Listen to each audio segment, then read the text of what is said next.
অভিজ্ঞ judicial magistrate, অন্য জেলা জজ পদবর্ত বিচারকবৃন্দ, বাড়ির সমাজের সভাপতি, সেক্রেটারি এবং পুলিশ সদস্য, জেলা প্রশাসনের প্রতিনিধি এবং পুলিশ সুপার প্রতিনিধি এবং এখানে উপস্থিত আইনজীবীবৃন্দ এবং বিচার প্রার্থী জনগণ যারা এখানে এসেছে, সবাইকে ধন্যবাদ। আজকে এরকম দুর্যোগমুখর পরিবেশেও আমরা এরকম একটি অনুষ্ঠান আয়োজন করতে পারছি।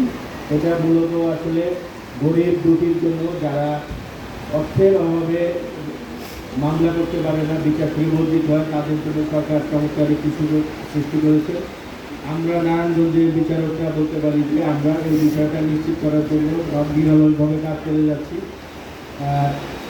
একটু আগেই একজন বিচারপ্রার্থী নারী বলে গেলেন যে তার পারিবারিক বিরোধের ক্ষেত্রে আমাদের লিগ্যাল এইড অফিস চমৎকার একটি কাজ করেছে, একটি সংসার জোড়া লেগেছে। এটা একটা চমৎকার সাফল্য বলতে পারি।